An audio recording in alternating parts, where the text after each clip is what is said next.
My name is Cassidy Rhodes. I'm 32 years old. I live in downtown Seattle, in a penthouse I bought with my own two hands after years of sacrifice, hustle, and more rejection emails than I can count.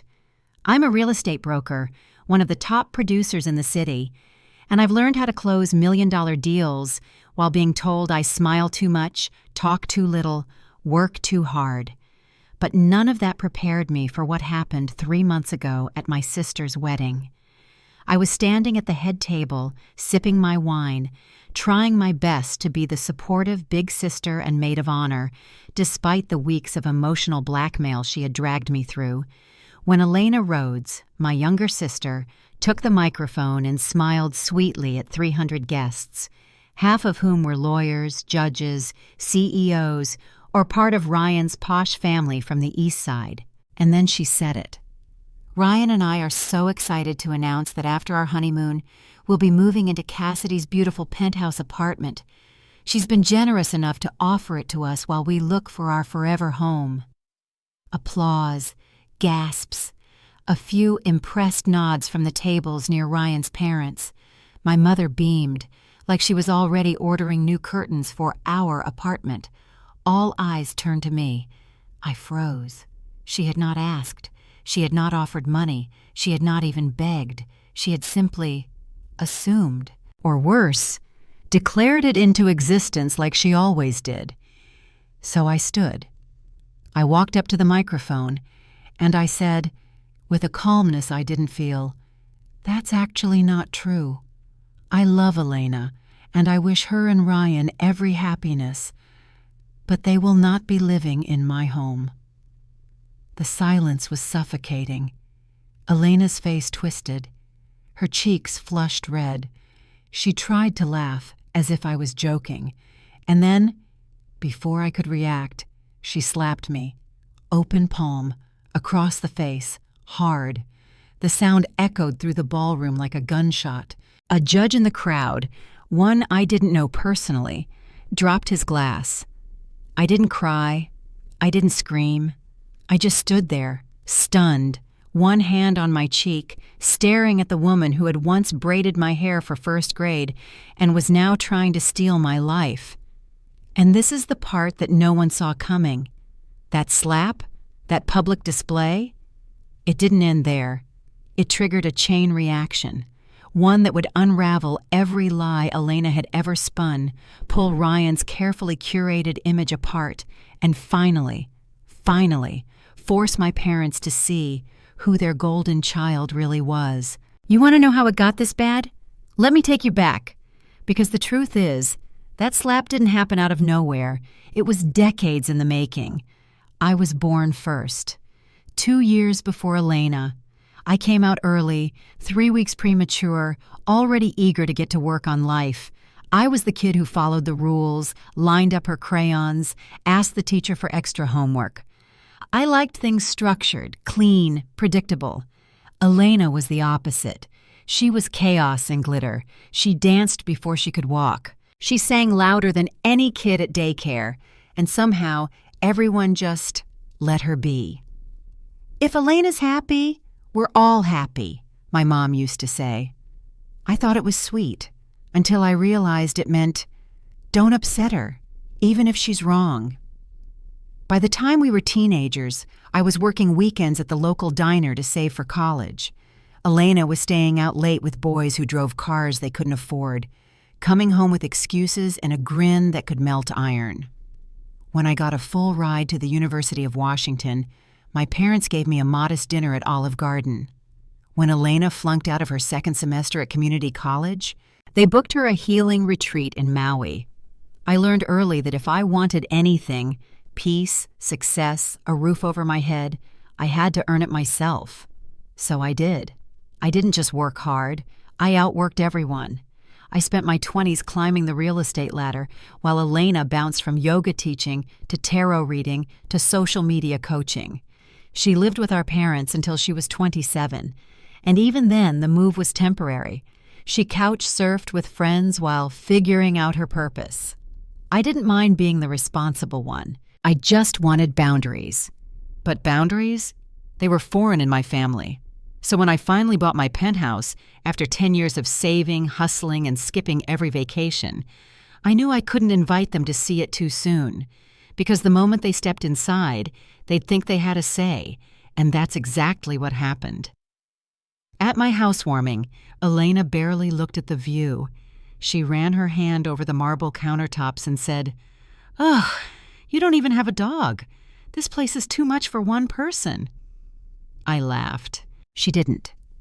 2 months later, she met Ryan, a finance guy with slick hair and a jawline sharp enough to cut glass. His family was old money from the East Side. Elena reinvented herself overnight. Gone were the boho scarves and indie concerts. Suddenly, she was attending charity galas, buying white blazers, and talking about networking at fundraisers she never donated to. 6 months in, they were engaged, and Elena came to me with an idea. "Wouldn't it make sense," she said, twirling a wine glass between her fingers, "if Ryan and I stayed in your penthouse for a while? Just until we find our place?" I stared at her, thinking she couldn't be serious. "I mean, it's just you," she added. "We're going to need space for a family eventually." I said no, clearly, calmly. She sulked, cried, called me selfish, and I thought that was the end of it. I was wrong. The wedding planning became a war zone.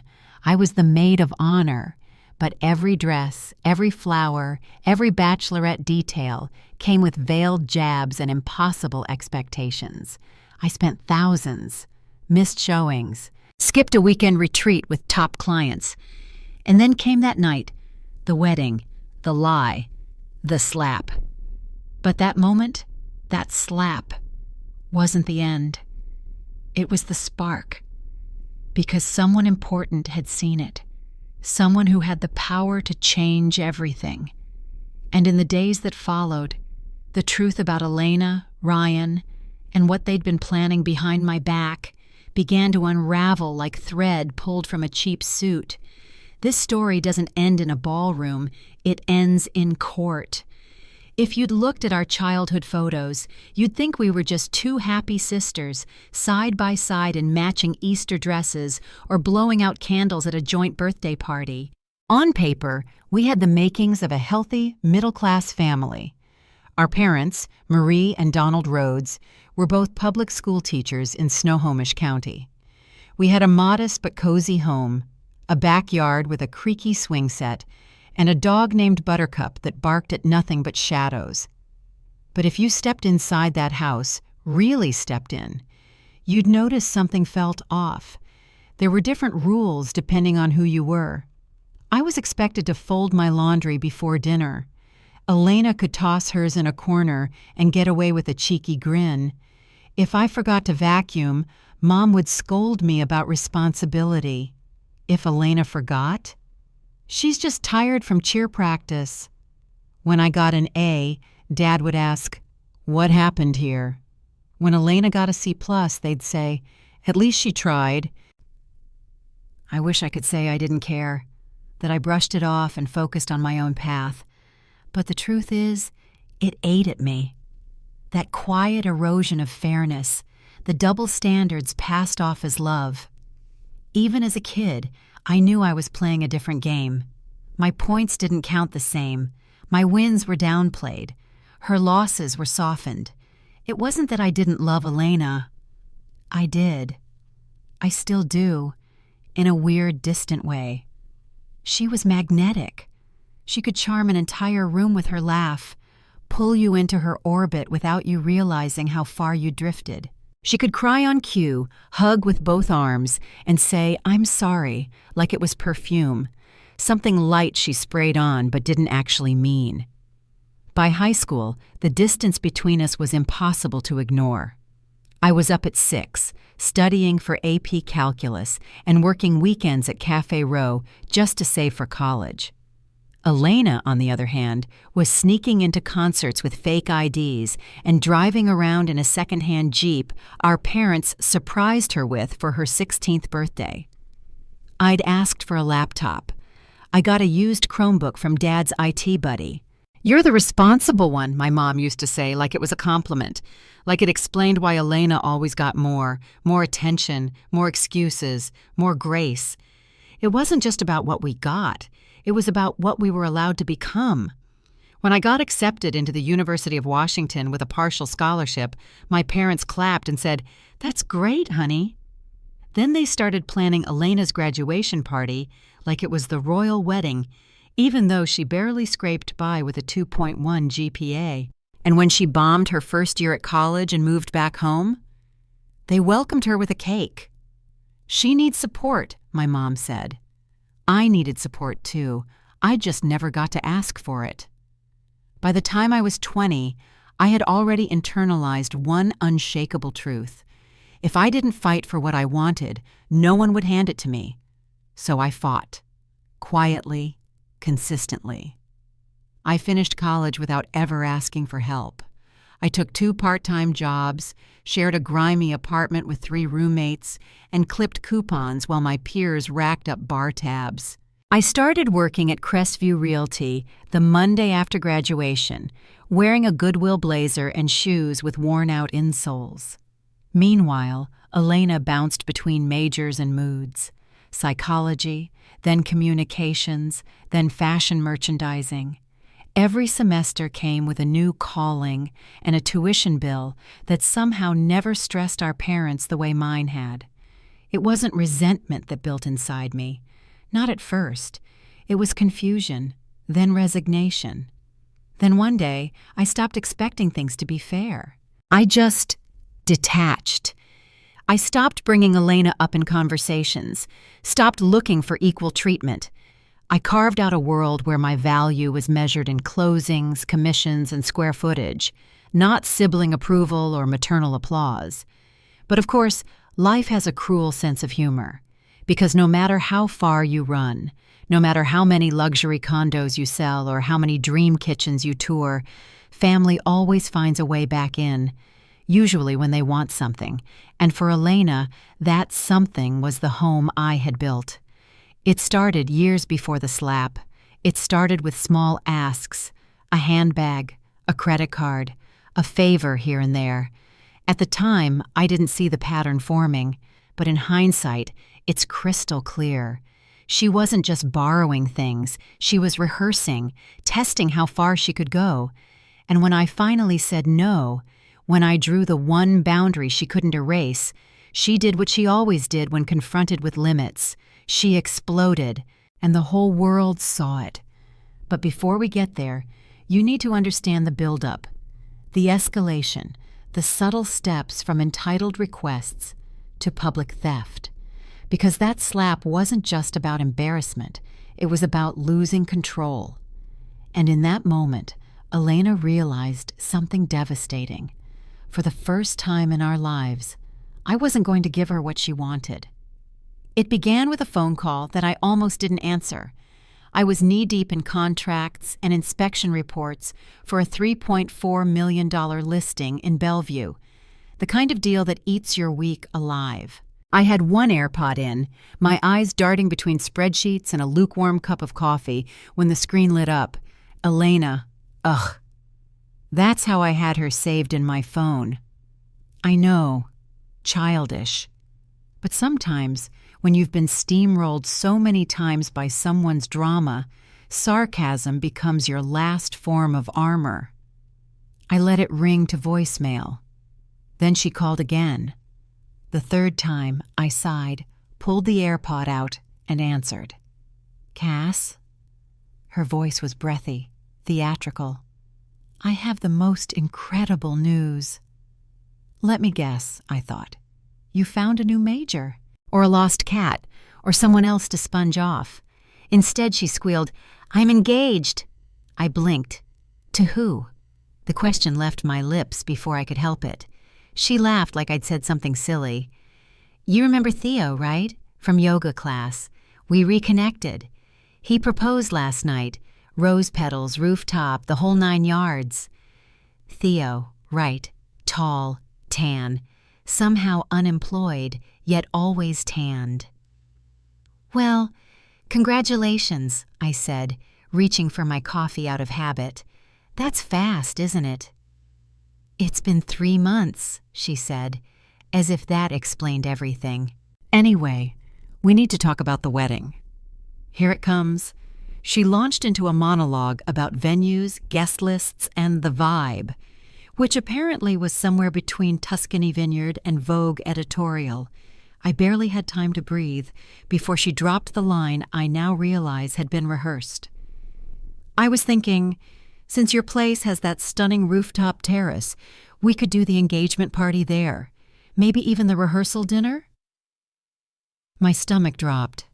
Not because I didn't want to help, but because I knew what she was really asking. It wouldn't stop there. "Elena," I said carefully, "I'm glad you're excited, but I don't host parties here. It's my home, not an event space." There was silence, then a laugh that sounded like a warning shot.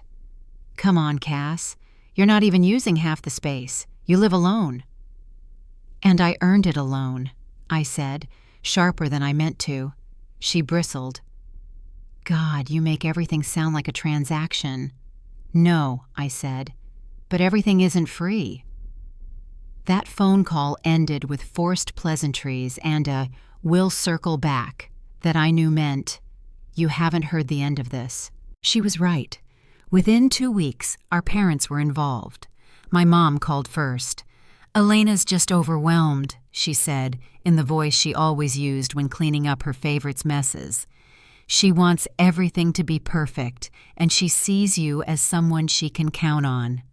"Count on for what?" I snapped. "To give her my property? To let 50 people stomp through my penthouse in heels for canapes?" "Cassidy," she sighed, like I was the one being unreasonable. "You always make things so rigid." Rigid.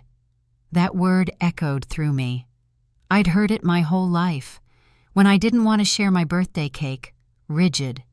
When I said no to loaning out my car, rigid. When I finally moved out, well, Cassidy's always been distant. Rigid. Cold. Selfish. Words they used when I didn't cave. The next time I saw Elena was at a bridal boutique in Capitol Hill. I'd agreed to go, partly because I felt guilty, partly because our mother begged. It was the kind of place where they serve champagne even if you don't ask, and the saleswomen float around like wedding fairies, whispering compliments and brand names. Elena tried on a gown that cost more than my car. She twirled in front of the mirror, then turned to me. "So?" she said. "Don't I look like I belong in your penthouse now?" It was said with a wink, a joke. But it wasn't a joke, it was a warning. I gave her a tight smile. "You look beautiful, just not for my living room." Her face froze. The mirror behind her caught the flash of anger she tried to swallow. It was the first time I saw it, the quiet fury, the "how dare you," and I knew in that moment she wasn't going to stop asking, because to Elena, no didn't mean no. It meant try again, but prettier.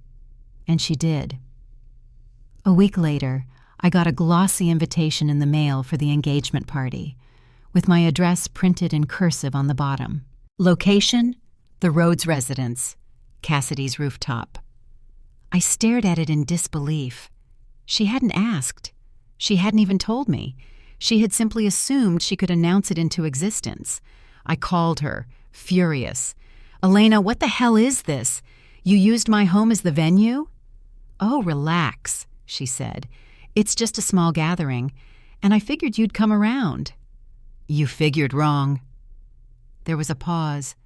Then her voice shifted, sugary sweet, but sharp underneath. "Well, if you won't do this one thing for me, maybe you don't need to be part of the bridal party." I let out a stunned breath. "You're threatening to uninvite me from your wedding because I won't hand over my home?" "If the shoe fits," she snapped. "You've always thought you were better than the rest of us. Maybe you are, so go enjoy your little view, Cassidy. Alone." Click. I stared at my phone for a long time, hand trembling, heart pounding in my ears. That was the moment it hit me. This wasn't just entitlement. This was war. I didn't go to the engagement party, and I certainly didn't let it happen in my home. After that last phone call, I called the concierge at my building and instructed them explicitly. No one enters the penthouse unless I've submitted their name in writing. No exceptions, especially not anyone claiming to be family. They took me seriously. Thankfully, I'd worked with the building management since the Emerald Tower opened. They knew me. And more importantly, they knew how rare it was for me to make a fuss. That Saturday, while Elena toasted herself somewhere else, probably in some poor friend's apartment she had bullied into temporarily hosting the party, I took my first real weekend off in months.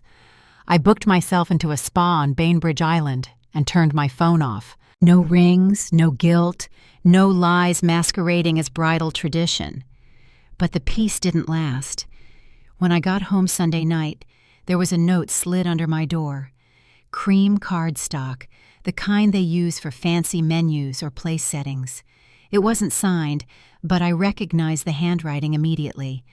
Since you refused to help, I had to make some adjustments. You'll regret making this harder than it had to be. No name, no apology, just entitlement, scribbled in swirls of pink ink. I stared at it for a full minute before I crumpled it into a ball and threw it straight into the trash. The next 2 weeks were quiet. Too quiet. I buried myself in work, finalizing a deal with a biotech startup founder who wanted a fortress in the sky. I secured a cash offer above asking, and that success, that validation, was the only thing that kept me grounded. But deep down, I knew Elena wasn't done.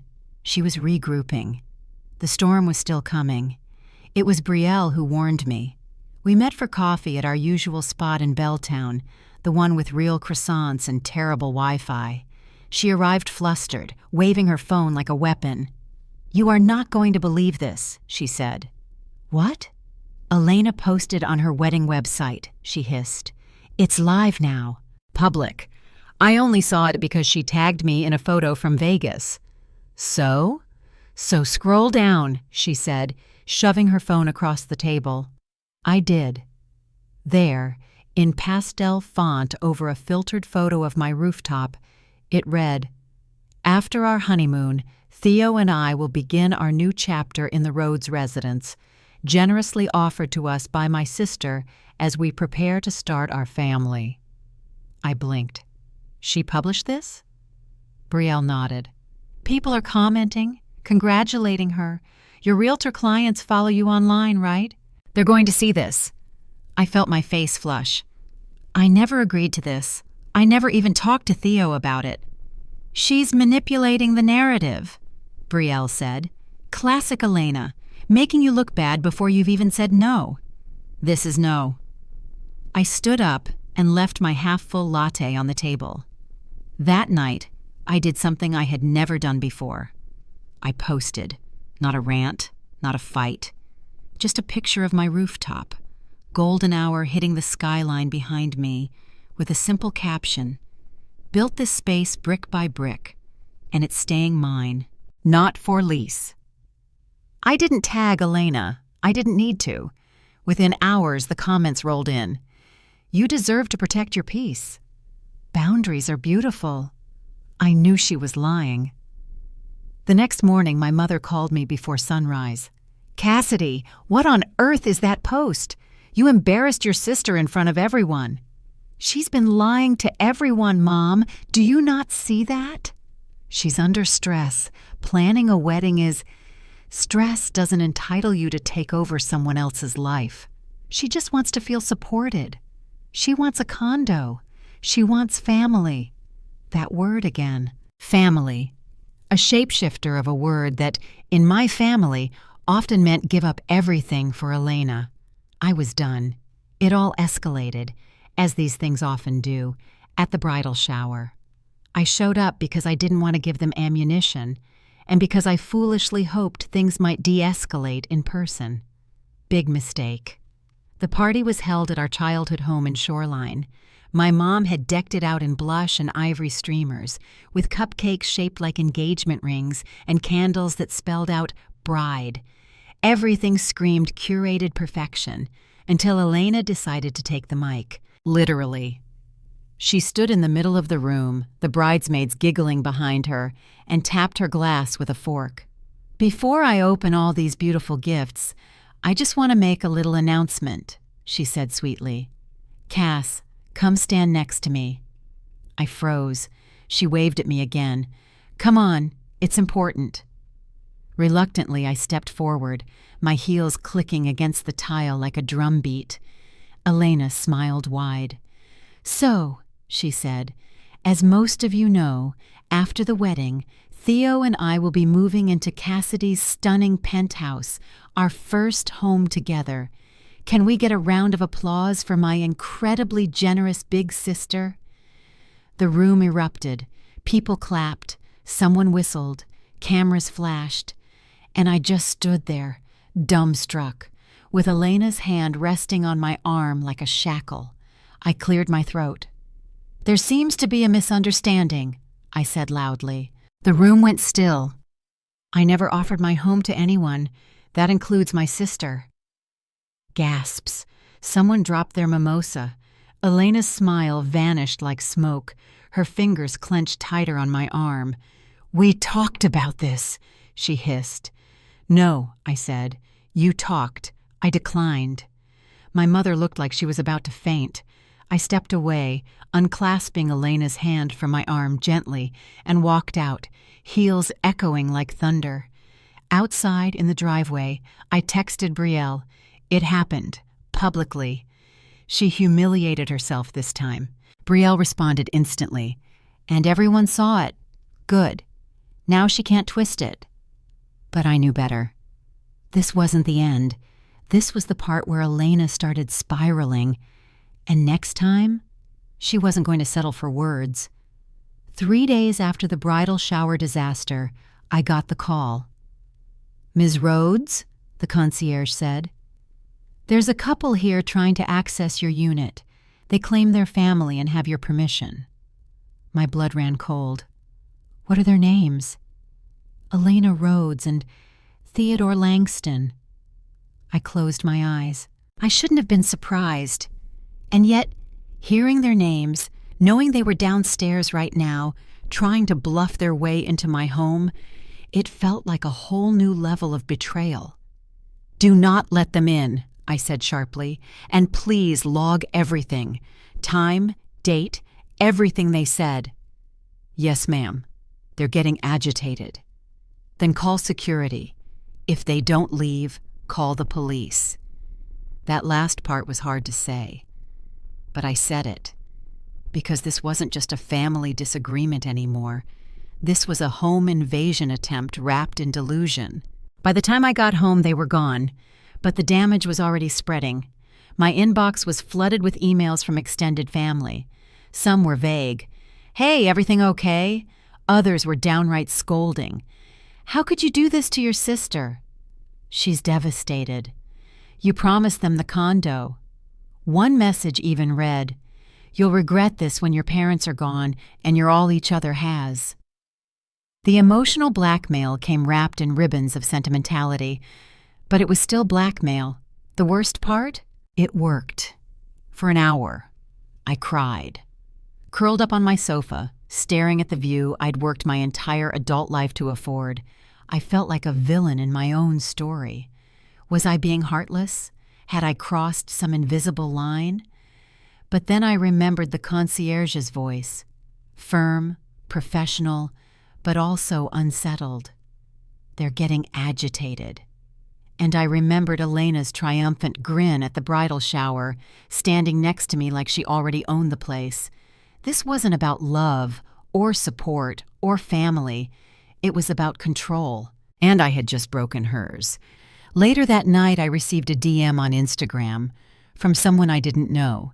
It read, "Hey, I probably shouldn't be telling you this, but I used to date Theo. Just a heads up, he's done this before." Attached was a screenshot. A post from 3 years ago, taken in a luxury high-rise in Portland. The caption said, "New view, new life. Grateful to the sister-in-law who made this possible." Different city, different woman, same pattern. I messaged back, "What happened?" She responded, "Let's just say he didn't leave when asked, and the leaseholder had to get legal involved. Good luck." I sat back, staring at the screen. My stomach twisted. This wasn't just Elena's scheme. Theo was in on it, maybe even the mastermind, and now they were trying to play the same game with me. That night, I did 3 things. 1, called Brielle and filled her in. 2, scheduled an appointment with a real estate attorney. 3, installed security cameras inside my condo. If they wanted a war, I was ready. My attorney's name was Jill Tran. She was in her 40s, sharp as a scalpel, and didn't blink when I told her the story. "This is actually more common than you think," she said, taking notes. "Especially in families with assets. Boundaries blur. Entitlement festers." "Can I file a cease and desist?" I asked. "Or a protective order?" "You could, but let's start with a formal notice of no occupancy rights. We'll serve it to both of them, certified. If they try again after that, we escalate." "And the building?" "I'll draft a letter they can keep on file. Your home is private property. They try to enter again, it's trespassing. No more gray area." For the first time in weeks, I felt like I could breathe again. Someone was finally on my side. The next day, we sent the notices, one to Elena, one to Theo. They arrived 3 days later. I know, because my phone exploded with rage. "Elena, are you serious? You lawyered up on your own sister?" "Theo, you're making a huge mistake. This is going to reflect very badly on you." "And my mother. Why are you treating your family like criminals?" I didn't reply to any of them. Instead, I added their numbers to a folder labeled Legal Archive. Then I called the concierge and asked to review the security footage from the night they tried to enter. It was all there. Elena gesturing wildly. Theo lying to the staff. "We live here. She's just not answering her phone. Let us up." The staff didn't budge. In the video, I saw Theo's face shift from charm to threat in seconds. "You know who she is, right? Cassidy Rhodes. She won't like hearing you denied us." The concierge didn't flinch. He stood his ground. I made a mental note to send him a gift basket, or maybe buy him a damn condo. Meanwhile, I stayed quiet online. No more rooftop selfies, no vague quotes about strength or boundaries. I wanted to let my silence speak louder than Elena's spinning. But silence wasn't her style. She escalated. She posted a wedding countdown update on her page. A professionally edited reel showing her and Theo in formal wear, posing at various scenic spots. The caption read, "So grateful for all the love and support as we prepare to start our life in our new home. When blood family lets you down, you find your chosen family instead." I laughed when I saw it. Out loud, alone, in my kitchen, because it was so transparent, so desperate. But what came next wasn't funny at all. That night, someone tried to buzz into my building using a rideshare code. They claimed to be a delivery for Ms. Elena Langston. The building logged it, denied it, alerted me. The name on the request? Elena R., resident. She was still trying to get in, still pretending, still spinning stories she thought people would believe. But I wasn't playing along anymore. The message came on a Sunday, not a call, not a text. A handwritten letter slipped under my door. I hadn't seen one of those in years, and certainly never from my sister. The envelope was cream-colored, the ink a dramatic navy blue. My name was written in looping cursive. Inside it read, "Cass, we need to talk, not with lawyers, not with resentment, just the 3 of us. One conversation, in person, for closure. I know you've been hurt, so have we, but we're family, and there's too much at stake to keep pretending this isn't tearing all of us apart. Meet us at Willowview Cafe at 3 p.m. tomorrow. No tricks, just truth. Elena, I stared at the letter for a long time. There was something almost nostalgic about it, like a page torn from our childhood when we used to leave notes in each other's school binders. But the woman who wrote this wasn't that little sister anymore, and I wasn't the big sister who bent every time she cried. I debated whether to go. Brielle said, don't. Jill, my attorney, said definitely don't, unless it was in public and I was recording everything. Ethan, who had been quietly showing up for me more and more lately, simply said, if you do, don't go alone. So at 2:55 the next day, I stepped into Willowview Cafe. And Ethan was right behind me, sitting 3 tables over with a newspaper and a hot coffee, watching, waiting, just in case. Elena and Theo were already there. She wore white, of course, a flowing blouse, gold earrings, and that smug serenity she always wore when she believed herself in control. Theo looked nervous, tighter, more restless than I'd ever seen him. They stood when I approached. I didn't. You asked for 15 minutes, I said calmly, sliding into the booth. You've got 12. Elena smiled, but it didn't reach her eyes. I know you think we've crossed a line, and maybe we have. But Cass, this entire situation, it got out of hand. Theo chimed in. We never wanted things to get so hostile. This was supposed to be a temporary ask, just until we got on our feet. I said no, I replied, more than once. What part of that did you not understand? You're misunderstanding our intentions, Theo said, his voice a little too smooth. We're not looking for a handout. No? I asked, because trying to gain entry to my home without permission sure felt like one. So did posting online that you were moving in.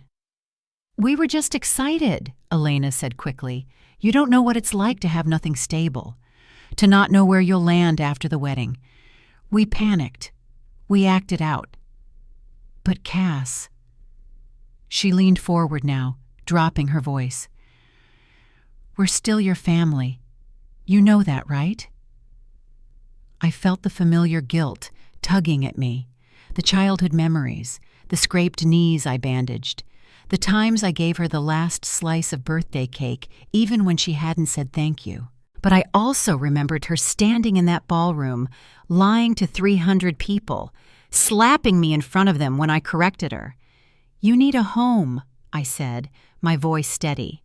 Fine, I'll give you 5 listings, rentals, all vetted, all in your price range. I'll even help with the first month's deposit. Elena blinked. Theo narrowed his eyes. That's not the deal we had in mind, he said. My stomach twisted. What deal? Elena sighed, reached into her purse, and pulled out a contract. She slid it across the table. I stared at it and felt the blood drain from my face. It was a rental agreement, dated for the following week, signed, but not by me, by Elena as tenant, and by someone else pretending to be me, a forged signature. We were hoping you'd come around, she said softly, but in case you didn't, we needed a backup. I was too stunned to speak, too furious to shout. This wasn't desperation. This was fraud. They had planned to move in, regardless of my answer. They had fabricated a paper trail. If I hadn't involved a lawyer, changed the locks, installed cameras, they might have pulled it off, and I would have been the one stuck in a months-long eviction process in my own home. I stood slowly, folding the forged document and slipping it into my purse. Conversation's over, I said. Cass, Elena started, but I was already walking. Ethan joined me at the door without a word. Once we were outside, I collapsed onto a bench and showed him the paper. He read it in silence. Do you think they'd actually try to submit this somewhere? I asked. Ethan's face was grave. "I think they already have." That night, I sat with Jill in her office downtown. She reviewed the document, mouth tight. "This is criminal," she said. "Forgery, misrepresentation. If they tried to use this with a leasing office or association, we can press charges." "Will it hold up?" I asked. "We'll need more proof, ideally admission, or a witness." "I recorded the conversation," I said, pulling out my phone. Jill smiled. "You're learning." Over the next 3 days, we filed a restraining order. Elena and Theo were served the following Friday. They responded with a 10-paragraph Facebook post accusing me of betrayal, classism, and cruelty. But no one bought it, because people had seen the slap, heard the stories, and now the truth was coming out. In the background, Ethan stood firm, like a rock I didn't know I needed, until everything started to crumble. He didn't push, didn't question my decisions, just offered steady, grounded support. I found myself opening up to him in ways I hadn't with anyone in years. Maybe the chaos had stripped away the distractions, or maybe, after standing up to Elena, I finally felt free to want things just for myself: love, peace, choice. As the legal wheels turned and the hearing date approached, I realized something else too. I wasn't just defending my condo anymore. I was defending the life I'd built, the woman I'd become. And I wasn't going to let anyone, not even blood, tear that down again. The King County Courthouse wasn't new to me. I'd walked its halls during zoning disputes and tax hearings when clients needed legal representation for their properties. But I had never been there for something so personal. As I stepped through the security checkpoint, the reality hit me like a wall. I was about to face my sister, in front of a judge, not as family, not as maid of honor or bridesmaid, but as plaintiff and respondent in a court of law. Ethan waited near the elevators, a quiet presence dressed in a sharp navy suit. He didn't try to talk me down or fill the silence with reassurance, just offered me his hand. I took it. My attorney Jill arrived moments later, all calm composure and efficiency.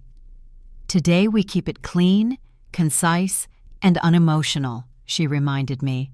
"Let them be dramatic. You stick to facts. We have everything we need."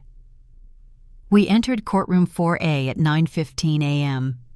Elena and Theo were already seated at the defense table, flanked by a slick-looking attorney who smiled like he'd never lost a case, and didn't plan to start today.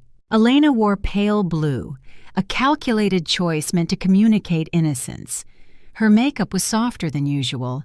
No flashy jewelry, just pearl earrings and a notebook with her new married name scribbled across the cover: Elena Mitchell Grant.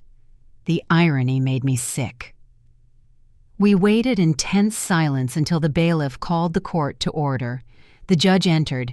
Not just any judge, but Judge Eliza Hart, someone I vaguely remembered from a zoning seminar years ago. She had a reputation for being fair, but no nonsense. Perfect. She scanned the file for a moment before speaking. "We're here for petition number 378B, Matthews v. Mitchell Grant. Ms. Matthews, you're requesting a temporary restraining order with extended protective provisions. Ms. Hernandez, you may begin."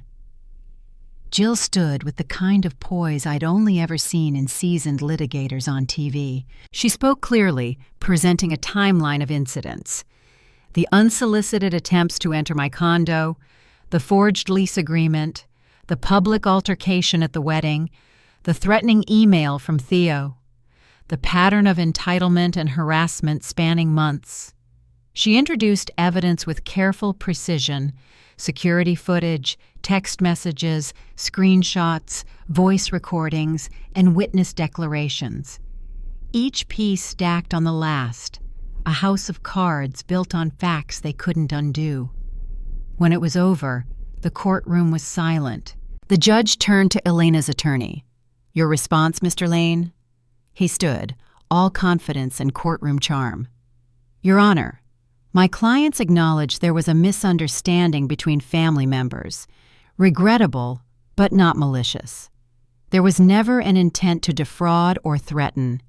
This is a matter that should have been handled privately, not escalated to the courts. His voice was smooth, like melted butter on polished hardwood floors, but Judge Hart wasn't buying it. "I've reviewed the forged lease agreement submitted by the defense in discovery," she said, lifting a paper. "Are your clients asserting that this was an accident?" Elena's attorney hesitated. Theo cleared his throat. "We believed we had her blessing." "Did she sign this agreement?" the judge asked, holding up the lease. "No," I said firmly. "She told us verbally," Elena started, but the judge cut her off. "That will be addressed under oath. You'll each have the opportunity to testify." She called me to the stand first. My heart hammered against my ribcage, but my voice didn't waver. I told the story the way it had happened, exactly as Jill had coached me. Factual, steady, no embellishment. Then it was their turn. Elena took the stand like it was a stage. She sniffled. She teared up. She called me her biggest role model growing up. "I just wanted us to be close again," she said. And I thought giving her a chance to support us as newlyweds would bring us back together. I could feel the bile rise in my throat. Then came Theo. He was less convincing, slick, but clearly nervous. When the forged lease was brought up, his answers stumbled. "We were under the impression, did you or did you not submit this lease bearing her forged signature to the HOA board on June 8th? Jill asked. A long pause, then, "Yes, but no further questions." By 3 p.m., arguments were closed. The judge recessed briefly before returning with her ruling. In light of the clear evidence of coercion, forged documents, attempted unlawful entry, and direct threats to Ms. Matthews' professional reputation, I am granting the petition for a 1-year protective order with full enforcement. I exhaled, for the first time in hours. But then, Judge Hart added something unexpected. "I'm also referring the forged lease document and associated communications to the King County District Attorney for review under Penal Code 180.72, forgery in the second degree." Elena paled. Theo looked like he'd been punched. I felt nothing. Not vengeance, not triumph, just freedom. I turned to leave, but not before glancing back at the sister who had spent her life trying to take everything from me. Love, space, credit, and finally, my home. Now, she had nothing left to take. Except maybe one thing. A long, slow look at the version of me who no longer needed her approval. I didn't sleep that night. Not out of fear or anger, but because the silence felt so different. For the first time in months, my phone didn't buzz with texts from my parents demanding explanations, or from Elena passive-aggressively just checking in, or Theo's smug corporate-speak manipulations. There was no pressure, no back and forth over boundaries. Just silence, and the hum of the city outside my penthouse window. Ethan had stayed at my place that night, not out of necessity but solidarity. He didn't ask questions. He didn't say, "I told you so." He didn't even reach for me when I curled up on the sofa with a throw blanket and stared at the skyline. He just sat beside me. And when I finally spoke, it wasn't even about the courtroom. "It's weird," I said. "I thought I'd feel something. Satisfaction, relief, maybe guilt, but I feel nothing." "That's not nothing," he said quietly. "That's peace." Peace. I hadn't known what that word felt like until then. The next few days unfolded like a slow unraveling. News spread quickly through our extended family, thanks to social media and whispers at our cousin's baby shower that I wasn't invited to.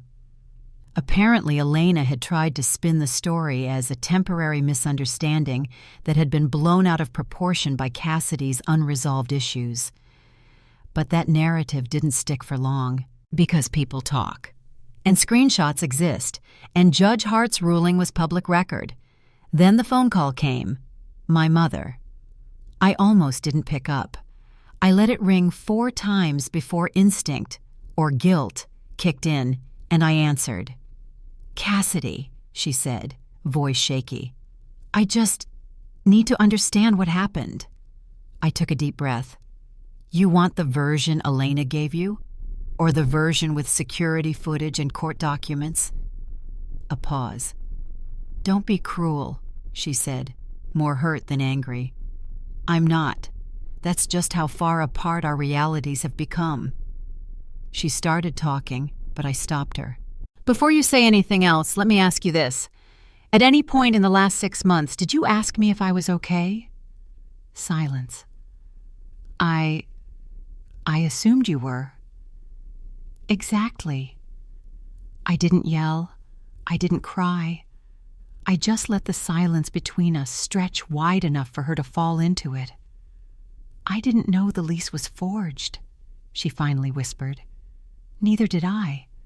Until the HOA emailed me a signed copy with my name on it." There was a choked sound on the other end. Guilt? Shame? I didn't care anymore. I ended the call politely but firmly. No theatrics, no door slamming, just, "I need space. Please respect that." And then I blocked her number, for now. 2 weeks passed. Elena didn't try to reach out. But Theo? He tried. Oh, he tried. An email, slickly written, addressed to me and CC'd to someone I didn't recognize, possibly a lawyer, maybe his dad. The subject line, resolution and moving forward. Inside was a half apology wrapped in condescension, claiming that, in hindsight, things may have escalated unnecessarily, and that while he understood the court's position, he still hoped we could repair familial trust in the long term. He ended the email by asking me to consider retracting the referral to the district attorney's office, because it was creating reputational stress for Elena in her new circle. I laughed when I read that part. Reputational stress. As if the slap hadn't happened. As if they hadn't tried to illegally claim my condo. As if they were the ones who'd been humiliated in front of 300 guests. I didn't respond. I forwarded the email to Jill and archived it. Let the legal system handle what the family never could. What happened next surprised me more than anything. A letter, a real physical letter, from Judge Hart. Typed, signed. She'd sent it to my office.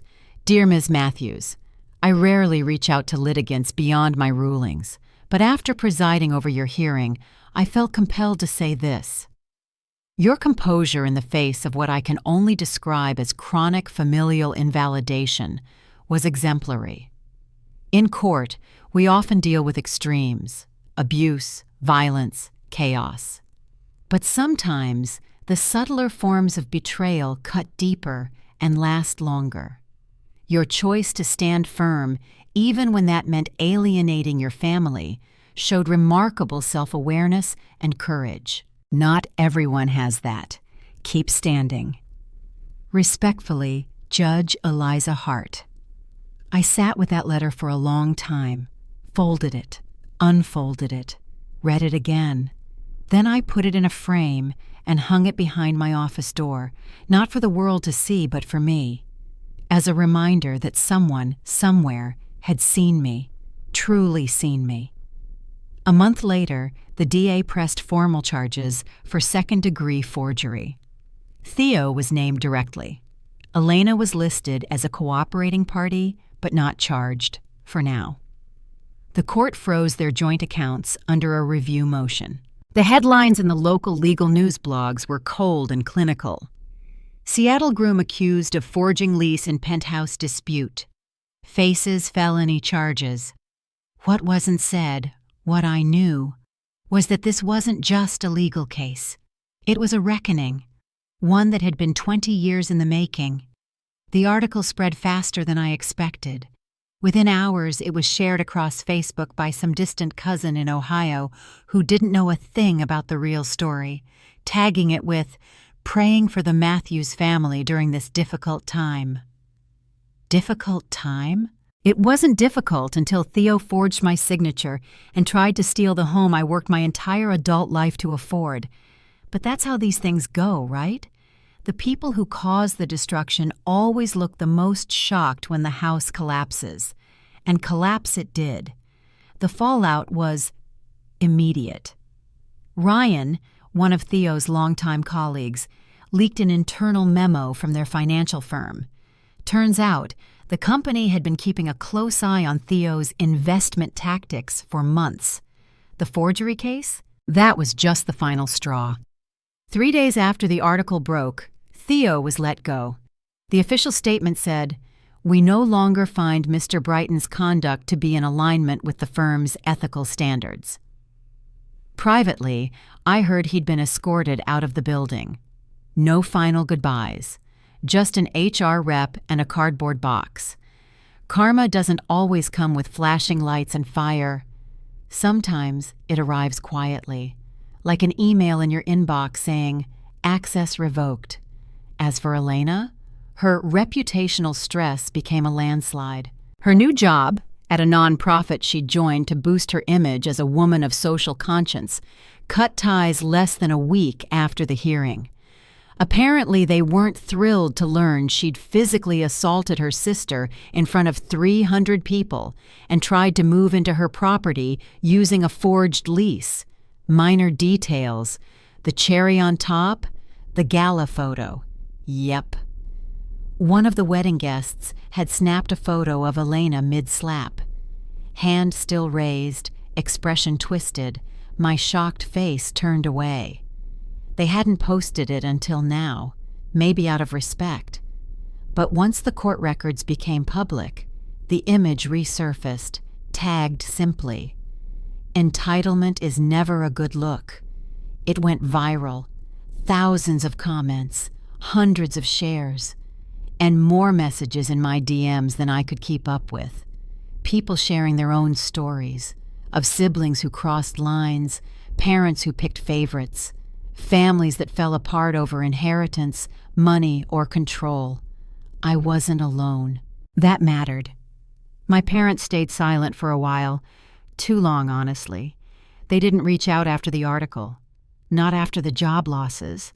Not even after the photo made the rounds on Reddit under our Am I the Villain. But then, one afternoon, my doorbell rang, and there they were.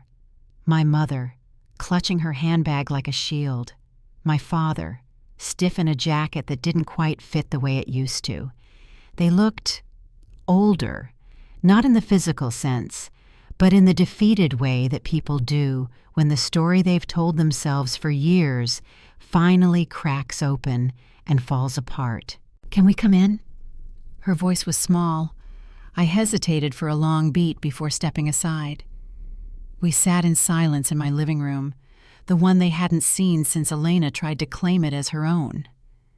Mom's eyes flitted to the countertops, the light fixtures, the balcony beyond the glass. I could feel her recalculating everything. Dad spoke first. "We didn't know." "You didn't ask," I said. He nodded. No defense. Then Mom leaned forward. "She's hurting, Cassidy. The marriage it's not going to last." I waited. "She knows she went too far," she added quickly. "We both do. We let her get away with too much. We thought we were helping her." "You weren't helping," I said, voice calm. "You were protecting her from consequences, and you were hurting me." My mother winced, but didn't look away. "We enabled her," Dad finally admitted. My heart thudded. I'd waited my whole life to hear that.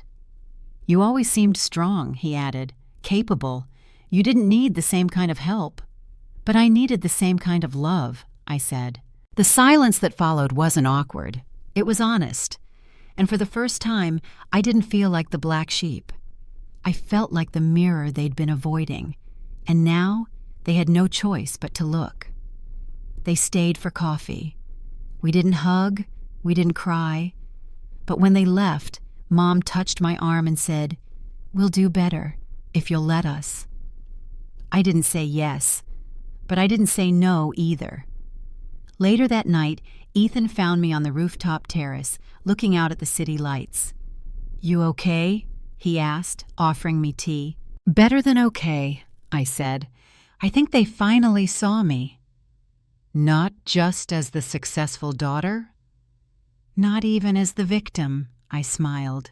"Just as me." He leaned against the railing beside me. "And Elena? She'll figure herself out eventually, or she won't.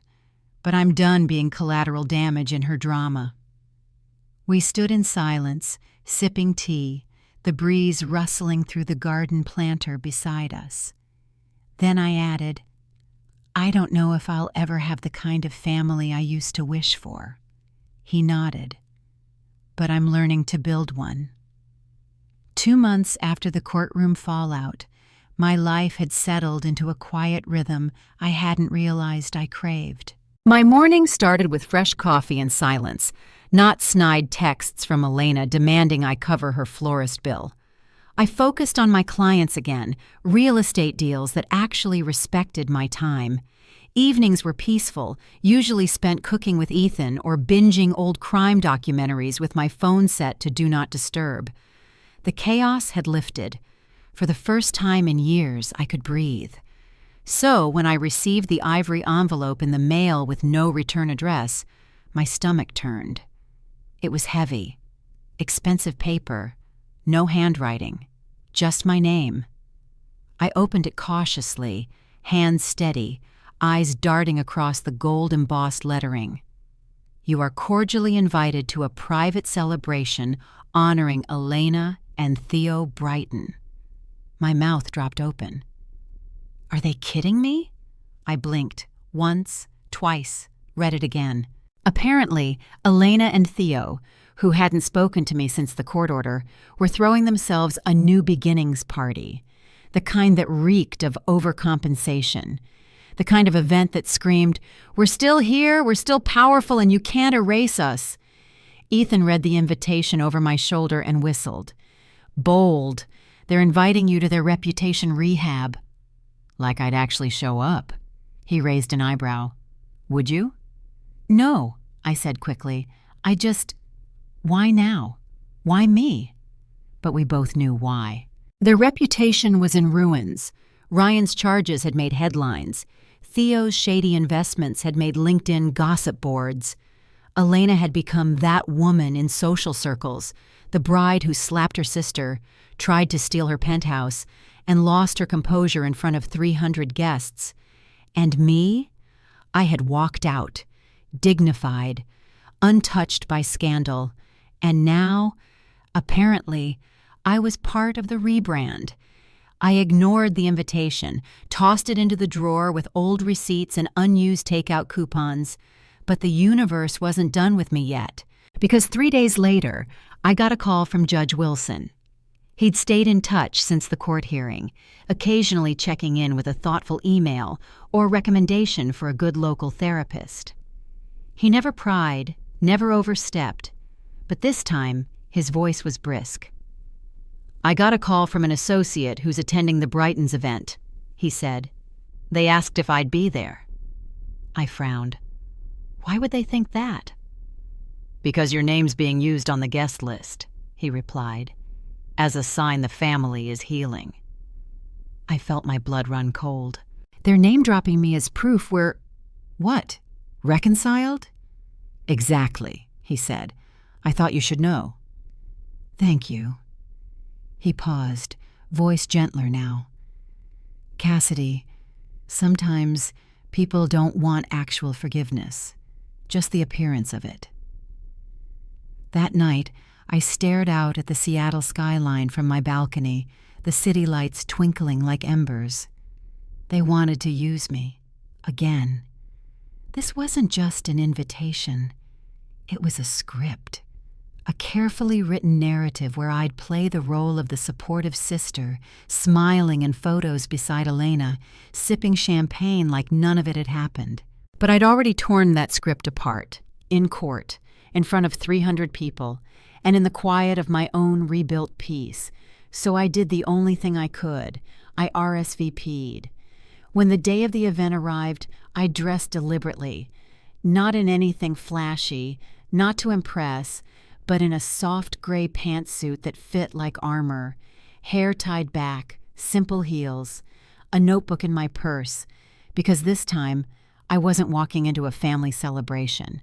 I was walking into a carefully staged illusion. The venue was a high-end event space downtown, draped in florals and glowing chandeliers, the kind of place that whispered wealth without screaming it, the kind of place people go to be seen. As I walked in, heads turned. Some recognized me. Others just sensed the tension. I scanned the room, and there they were.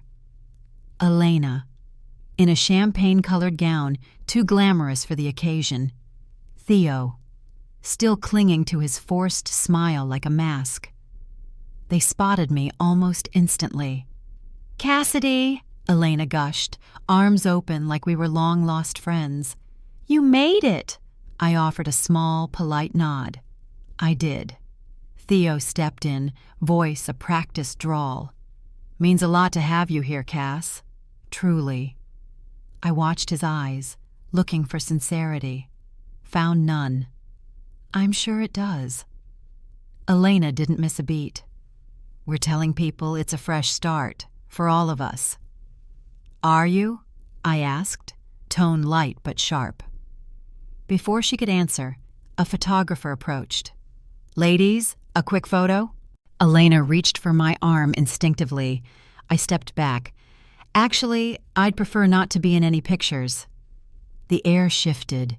Her smile faltered. But I'd made my point. The evening dragged. They gave speeches about growth and family resilience and what matters most. People clapped politely. Some looked confused, others skeptical. But I stayed, long enough to watch the illusion strain under its own weight. And then, right before I left, I approached the podium. No mic, no fanfare, just me. I walked up to Theo and Elena, still surrounded by their curated guests. "I'm leaving," I said. "But before I go, one thing." They turned. I met Elena's gaze. "If you ever use my name again to cover your mess, I will go public with the entire story. Not just the slap, not just the forgery, all of it. I've got documents, I've got photos, and I've got no reason to stay quiet anymore." The silence that followed was chilling. "You wouldn't," Theo said, mouth tight. "Try me." Then I smiled, softly, calmly, the way people do when they already know they've won. That night, back on my balcony, I didn't feel triumphant. I felt free. I hadn't needed a courtroom, hadn't needed a viral photo. Just my voice, and the strength to use it. 3 days after the Brightons' New Beginnings Gala, my inbox filled with silence. No angry emails, no legal threats, no social media spin, just nothing. And that told me everything. They'd heard me, and for once they didn't dare push back. But silence doesn't mean peace, especially not with family. Especially not when you've blown up the facade they've spent their lives building. My mother called first. Her voice was tight, rehearsed. "Cassidy, I heard you went to Elena's event." "I did." There was a pause, heavy with unsaid things. "And was that really necessary?" Ah, there it was. I didn't answer right away. I let the weight of that question sit between us. "Mom," I said finally, "was it necessary when she slapped me in front of 300 people?" Her breath hitched. "That was an emotional moment, a misunderstanding, a bad day. I've heard all the versions, I cut in gently. But it happened. It wasn't just one bad day. It was the culmination of years of excuses. She went quiet. I could almost hear her trying to decide which daughter to defend this time. "She's going through a lot," she said at last. "So did I. Alone. The thing no one tells you about setting boundaries with toxic family. You won't get applause. You won't even get understanding.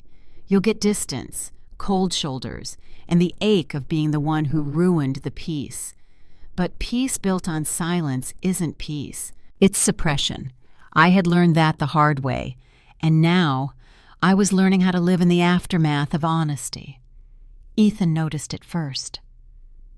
"You sleep like you're bracing for impact," he whispered one night, his hand brushing my back as I turned in bed. "I used to have dreams of being locked out of my own home," I murmured. He pulled me closer. "You don't have to brace anymore, Cass. It's over." I wanted to believe that, but trauma doesn't clock out just because you've won. It lingers, in the pauses, in the way your heart jumps at a knock on the door, in the way you second-guess every firm no you speak aloud. Because saying no used to mean war. Now it just meant freedom. But my body hadn't caught up yet. 3 weeks later, I ran into someone I didn't expect. Caitlin, one of Elena's oldest friends. We were at a downtown wine-tasting fundraiser, both of us awkwardly holding plastic glasses of Pinot Noir and pretending to read auction baskets. "Cassidy," she said after a long pause, "you look peaceful." That caught me off guard. "Thanks. You too." She smiled, but it didn't quite reach her eyes. "I just wanted to say, I believed her, you know? Elena, for a long time, about you." I nodded slowly. "I know." But watching that wedding, and everything that happened after, she trailed off, staring at her wine. It made me realize how much I wanted to believe her, because it was easier than seeing what was really going on. I didn't say anything. She looked up. "I'm sorry for how I treated you, for not asking questions when it mattered." I saw the sincerity there, raw, vulnerable, unpolished, and I nodded again. "Thank you," I said quietly.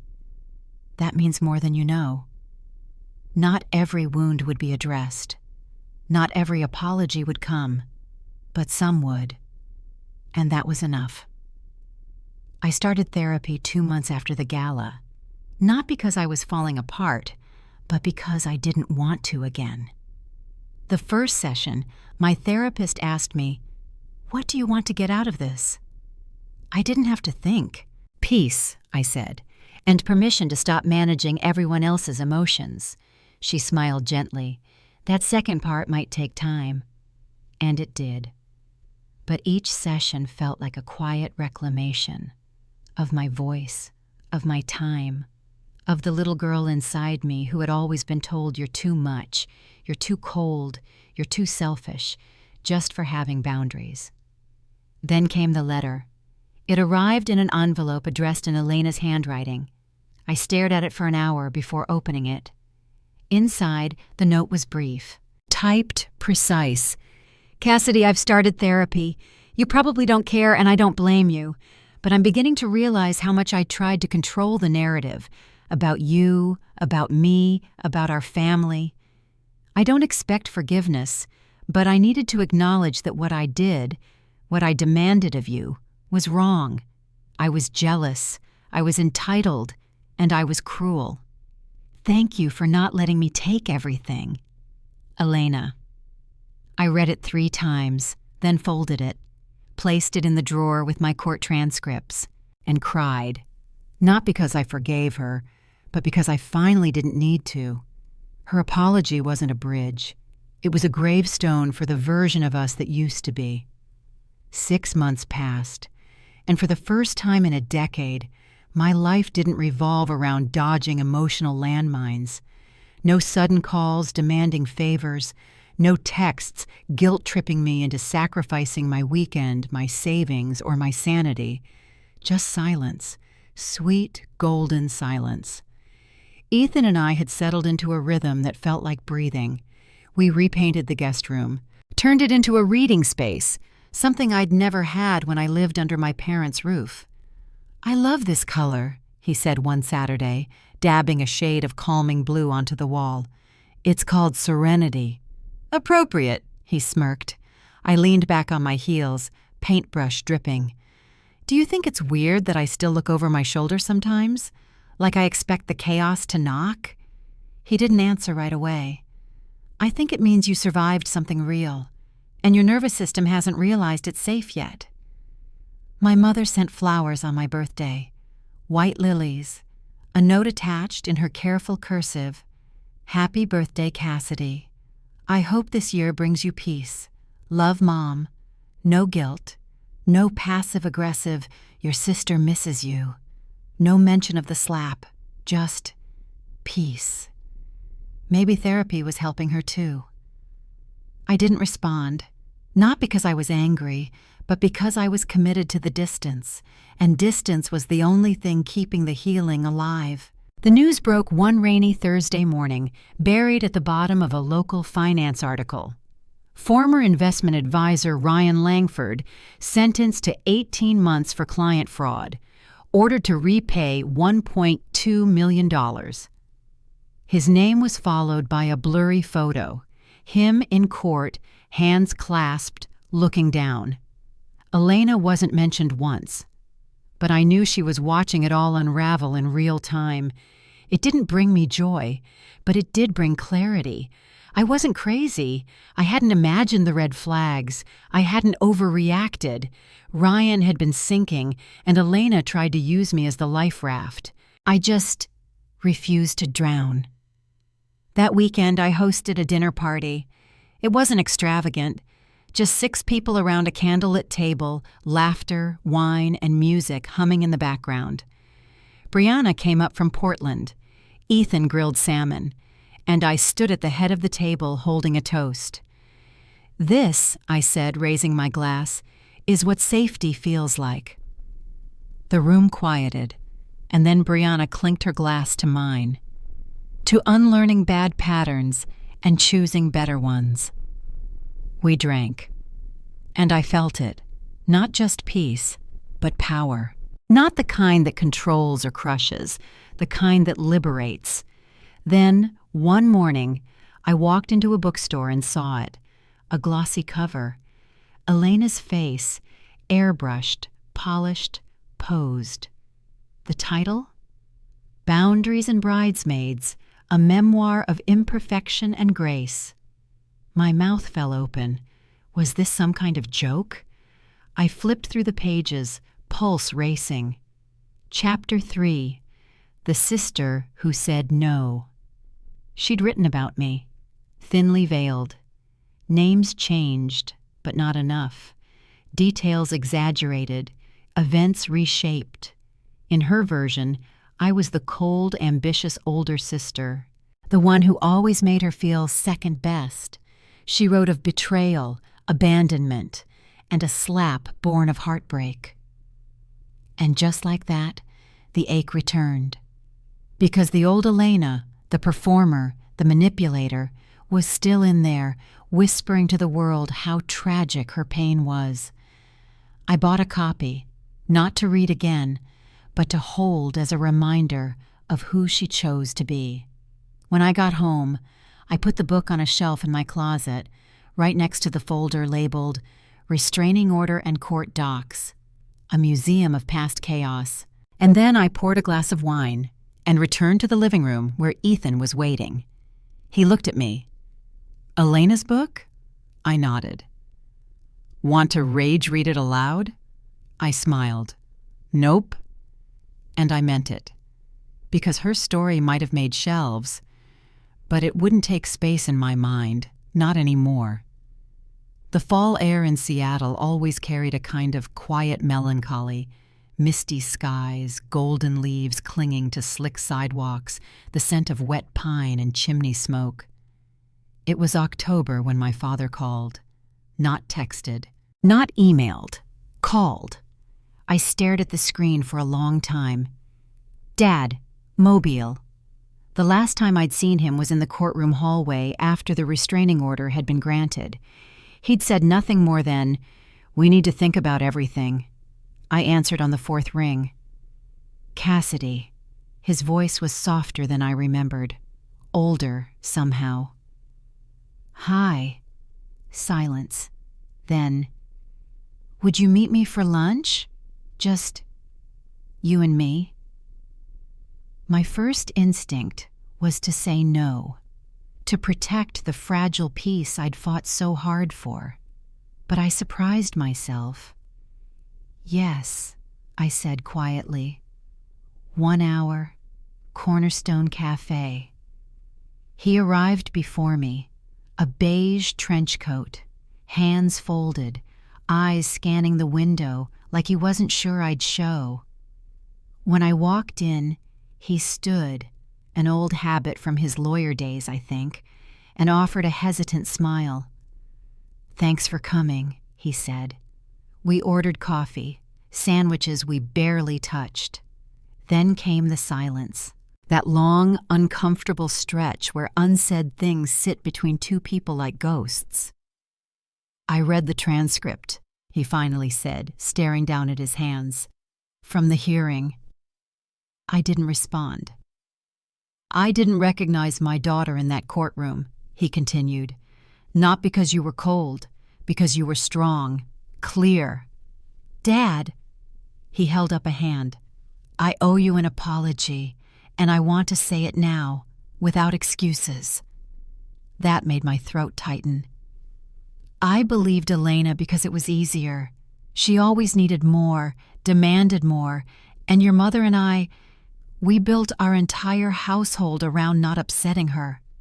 "And I became the disposable one," I whispered. He flinched. "Yes," he said, "I think you did, and I'm sorry for that." For a long time I'd imagined what this moment would feel like. Some version of justice, vindication, victory. But sitting across from him now, all I felt was grief. Grief for years lost, for love misspent. "I'm not asking to be back in your life like before," he added. "I just want you to know, I see it now, and I want to do better with whatever time we have left." I nodded slowly. "That's not nothing," I said. That was the first step. The second came weeks later, an email from my mother, subject line, "Thanksgiving. Cassidy, I know things are different now, and maybe they'll never go back to the way they were, but your father and I are hosting a small dinner, just family, no drama, and we'd love it if you come. No expectations, just an open seat at the table. Love, Mom." I didn't reply right away, but 3 days later, I sent a simple line back. "If it's a safe space, I'll be there." Thanksgiving arrived, and with it came anxiety wrapped in a cable-knit sweater. I brought Ethan with me. The front door of my parents' house looked the same, but everything behind it had shifted. Fewer people, less noise, no forced smiles, no performative toasts, just soft music, the scent of rosemary and turkey, and my mother wiping her hands nervously on her apron when she saw me. "You came," she said, voice trembling. "I said I would." She moved to hug me, then stopped, waiting. I nodded, and she embraced me like someone afraid to break a fragile truce. Dinner passed gently. No mention of Elena, no old stories twisted to paint me in dimmer light. Just food, laughter, memories shared without malice. At one point, I looked around the table, my father pouring wine, my mother passing stuffing to Ethan, and realized something profound. This wasn't reconciliation. It was resurrection, a chance to rebuild from ashes, not pretend the fire never happened. And that I could accept. 3 months after that Thanksgiving dinner, I stood on my balcony in the fading blue light of a January evening, watching snowflakes swirl like silent confetti over the city skyline. The penthouse was still mine, but more importantly, it felt like mine again. Not just a place to defend, not a trophy someone tried to take, but a space that held peace, not tension. A space where I could breathe without expecting a knock at the door or a guilt-laced message on my phone. I'd repainted the walls, rearranged the furniture.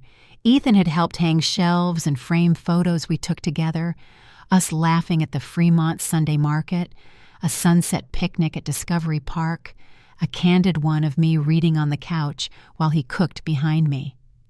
We hadn't rushed things. We didn't have to. Love, when real, doesn't need to crash through the walls to prove it exists. It just stays, grows roots, expands quietly, and it gives you space to be whole on your own. In February, Elena filed for divorce. No surprise there. What did surprise me was her email. Short, tentative, but strangely sincere. Cassidy, I know I'm the last person you want to hear from. I won't ask for forgiveness. I haven't earned that. But therapy has been illuminating. I see now how much I took from you, how much I expected. I wasn't entitled to any of it. I hope you're okay. I really do. I stared at the screen for a long time. No manipulation, no veiled insults, no mention of the slap or the wedding or the penthouse, just an acknowledgement of harm. I didn't reply right away. Part of me didn't want to. But the other part, the part that had spent years resenting her, felt oddly released. I opened a new message. Elena, thank you for saying that. I am okay, and I hope you'll be too. That was all I had to give, and it was enough. The restraining order expired that spring. My lawyer asked if I wanted to renew it, just to be cautious, but I declined. By then, the legal wait wasn't needed, because the boundary had become something internal, unshakable. Elena would never cross it again, not because of court documents, but because I'd rebuilt the wall between who I was expected to be and who I truly was. And that line would never blur again. My parents changed, too. Slowly, awkwardly, but genuinely. They stopped dismissing my boundaries as coldness. They started asking questions instead of making assumptions. And for the first time in years, we built something that resembled mutual respect. It was quiet, delicate, but it was real. One evening, over dinner, my mother said something that stayed with me. You taught us how to stop centering everything around Elena's emotions. I didn't realize how much that had shaped our family. Until it broke. I looked at her hair grayer than I remembered, her eyes tired but soft. You're not cold, Cassidy, she added. You're clear, and that's something I admire now. I smiled. I used to think clarity was selfish, I said, but I was wrong. It's survival. That summer, Ethan and I took a trip up the Pacific coast. Just the two of us, no itinerary, no wedding to plan or family drama looming over our heads. We stayed in a beach cabin, cooked over a fire, collected sea glass at low tide. One night, as we watched the stars spill over the ocean, he reached for my hand. You've come a long way, he said. I leaned my head against his shoulder. We both have. There were no proposals that trip. No declarations, just quiet, content understanding. And that, to me, was more romantic than any diamond ring. Looking back now, the moment my sister slapped me wasn't the ending. It was the unveiling of everything I'd swallowed, everything I'd sacrificed, everything I was finally ready to shed. It was public, yes, humiliating, absolutely. But it was also clarifying. Because after that day, I never again questioned my right to say no. Never again saw my success as something to feel guilty about. Never again mistook self-erasure for generosity. Today, I stand stronger. Not because I won some epic battle, but because I finally stopped waging war on myself. I don't wish for revenge. I don't need apologies carved in gold. All I want is peace. And that, finally, is what I've built, brick by brick, boundary by boundary. And for the first time in my life, I feel home.